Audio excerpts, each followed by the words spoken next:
ISDN RDSI, FXS, FXO, SIP e AX2, MFC-R2D. Tecnologia que permite até 30 canais digitais usando um link de até 2 megas. Ainda permite a implementação de DDR, descagem direta ramal, um serviço que dá acesso externo direto aos ramais ativos no sistema. Essa tecnologia fornece, na verdade, 32 canais de 64 bits cada, sendo 30 canais para áudio e 2 canais para sinalização. Nos canais de sinalização, a troca de informações como origem, a identificação de chamada, e o destino, o DDR de destino, o ramal a ser chamado. Muito usado pelas operadoras para entrega de linhas telefônicas por não necessitar ocupar um par trançado para cada um dos 30 canais oferecidos, necessitando apenas de um ou dois pares, dependendo do modem utilizado. Hoje em dia, ainda há a possibilidade de utilização de fibras óticas, a rede de TV a cabo ou rádio como acesso pelas operadoras. ISDN, Integrated Service Digital Network, traduzido por RDSI, Rede Digital de Serviços Integrados. É a digitalização da rede telefônica para tráfego simultâneo de voz, dados, imagens, aplicações e serviços multimídia. O ISDN foi concebido para substituir a rede telefônica convencional analógica por uma rede digital. Existem dois tipos distintos de interface ISDN. A primeira é a ISDN BRI, utilizada em residência do usuário, conta com dois canais que podem ser utilizados à velocidade de 64 kbps e um canal de controle de sinalização, todos dentro de um par de fio de telefone comum.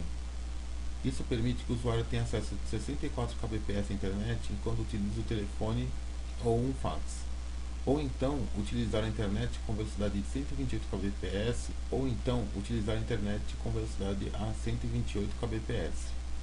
A grosso modo, seria como se o usuário tivesse duas linhas de alta qualidade e comutáveis à disposição.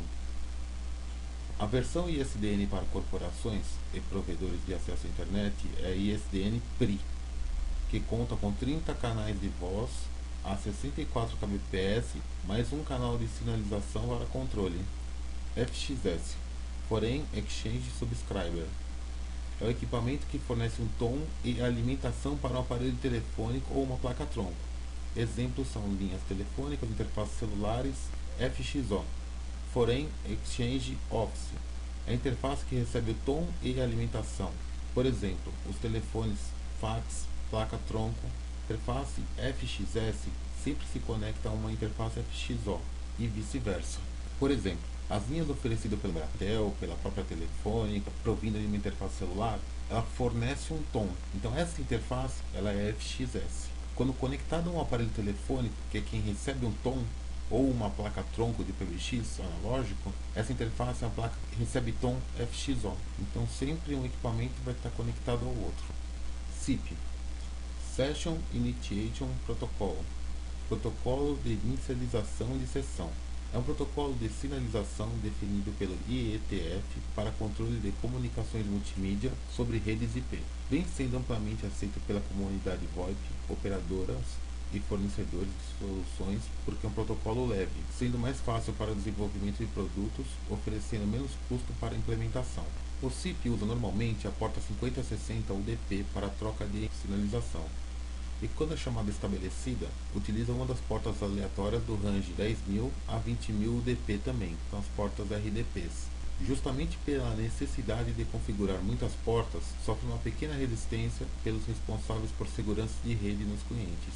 IAX, Inter Asterisk Exchange, protocolo de sinalização VoIP normalmente usado para comunicação somente entre servidores de comunicação asterisk, mas que podem integrar softphones, hardphones, ATAs e outros que suportem esse protocolo.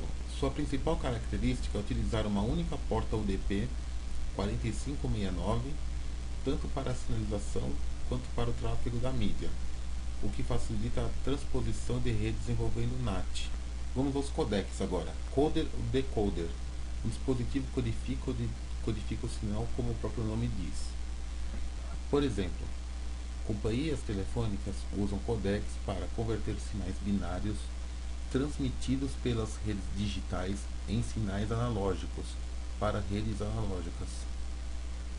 Os principais são G711 ULAO, G711 ALAO, GSM, ILBC, G729.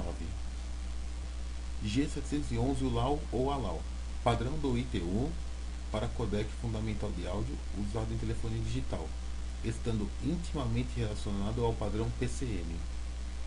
Possui dois métodos de compactação: ULAO, usado no padrão norte-americano, e ALAO, usado no resto do mundo. Transmite 8.000 amostras por segundo a uma resolução de 8 bits, resultando em 64 kbps. É o codec base para outros padrões de codificação. GSM, Global System for Mobile Communication. O GSM, originalmente conhecido como Group Special Mobile, é um padrão digital de segunda geração de telefonia celular, desenvolvido na Europa e adotado na maior parte do mundo. O GSM é o padrão europeu para sistemas de comunicações móveis e introduziu o conceito de SIM card, cartão de identificação do usuário. Desenvolvido inicialmente para a faixa 900 MHz, o GSM teve posteriormente uma versão adaptada para as faixas de 1800 e 1900 MHz. O GSM também denota um codec de áudio que não requer licença de uso e oferece uma boa performance, embora não tão boa quanto o G729. Opera a 13 kbps. ILBC, Internet Low Bitrate Codec, é um codec de áudio royalty free para uso em VoIP, ou seja, não precisa de licença também como os anteriores. Trabalha com 13.3 kbps em um frame de 30 milissegundos a 400 bits por bloco, ou 15.2 kbps em um frame de 20 milissegundos a 304 bits por bloco. Usado principalmente no Skype e por muitas outras operadoras como segunda opção ao codec principal. G729, algoritmo utilizado para compressão de voz e supressão de silêncio de um sinal digital, que consegue converter um sinal PCM de entrada de 64 kbps em uma saída de 8 kbps. Usa pouca banda e possui uma qualidade de áudio impressionante, usando o CS-ACELP a despeito do alto consumo de CPU requerido. Entretanto, você não pode usar esse codec sem o pagamento de licenças. Servidores IPBX, PABX-IP são equipamentos que gerenciam serviços e promovem as interligações de diferentes tipos de canais dentro de uma rede IP. Para integrar as diferentes tecnologias de canais, este equipamento deve possuir software e hardware compatível com as tecnologias desejadas, sendo este hardware interno na forma de placa proprietária, placa PCI, PCI Express, ou externos, na forma de gateways e ATAs. Estes servidores são usados tanto por empresas que desejam usar tecnologia de telefonia IP para redução de custos, e ou por seus agregados tecnológicos, assim como são usados por operadoras de telefonia IP.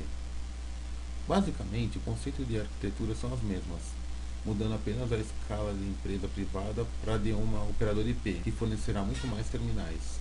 Para integração com canais MFC-R2D e ISDN, utiliza-se hardware compatível com essas tecnologias, tendo uma modularidade interessante, como 1, 2 e 4 links. Para integração com linhas analógicas, utiliza hardware com SIP FXO que recebem o tom e alimentação remotos. Para fornecer ramais analógicos, utilizam hardware com SIP FXS, que fornecem alimentação e tom de descagem. Terminais VoIP. Nessa arquitetura conhecida como cliente-servidor, onde clientes são os terminais que se conectarão ao servidor local ou remotamente, e o servidor é onde são criados os terminais lógicos, ramais IPs e linhas IPs. Terminais VoIP. Nesta arquitetura, conhecida como cliente-servidor, onde clientes são os terminais que se conectarão ao servidor localmente ou remotamente, e o servidor é onde são criados os terminais lógicos, ramais IPs e linhas IPs. Linhas IPs são configuradas para se registrarem nos servidores das operadoras IPs, seguindo as instruções das próprias operadoras IPs. Ramais. O servidor aguarda a autenticação dos ramais que possuem a tecnologia do canal aplicado. As informações mais importantes necessárias que devem ser efetuadas no servidor IP e fornecidas para configurações dos terminais são: tipo de canal, SIP e AX, endereço do servidor, IP ou nome de domínio, nome de usuário e autenticação do nome de usuário normalmente são iguais e usam um nome, um número de ramal, número da linha ou um outro número que a operadora possa gerar. Senha. Configuramos a senha fornecida pela operadora. Codecs.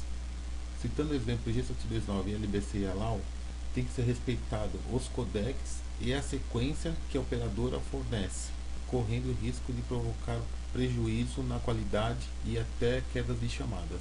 Operadoras são empresas que fornecem acesso a uma rede de telefonia fechada e ou acesso à rede de telefonia pública. Estas empresas fornecem linhas analógicas, POTS, linhas digitais ISDN, MFC R2D, SIP trunk, tronco SIP, IAX trunk, tronco IAX, IAX trunk, troncos IAX. Agora vamos aos terminais.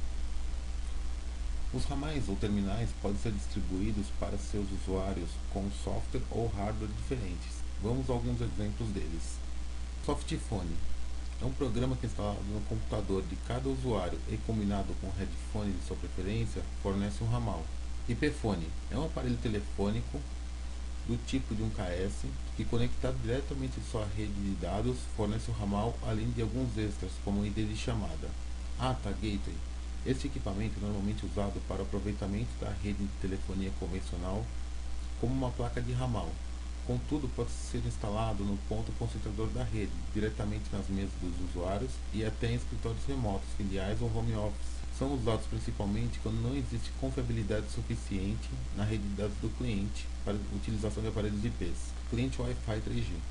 São aparelhos telefônicos e alguns aparelhos celulares que podem se conectar ao PBX de dentro ou fora do seu escritório usando a rede Wi-Fi ou 3G. IPBX. O IPBX também pode ser considerado um terminal quando conectado a um operador IP, mas somente sobre a visão desta conexão. Como exemplo de configuração do terminal IP, vamos usar um softphone chamado iBeam, que ele é muito bom e ainda possui o codec G729, que garante menor consumo de banda de internet. Com o softphone aberto, você clica com o botão direito em qualquer parte do softphone. Na janela que abrir, escolha SIP Account Settings, clique em adicionar. Eu, no meu caso, vou abrir uma conta que já possuo. Aqui são os campos que a gente mencionou anteriormente. Em Display Name, pode preencher com qualquer nome à sua conveniência, não interferirá. Username, você usa o username fornecido pela operadora ou pelo gestor do sistema. Password, idem. Authorization Username, fornecido pelo administrador ou pela operadora. Nota que eles são iguais normalmente, tanto o username quanto o authorization username. E domain. Domain você preenche com IP ou com o domínio do seu servidor IP. Ok, close. Aguardo o registro. Vou lá. Deixa eu chamar normal meu, que sou eu mesmo. Vai tocar pra mim.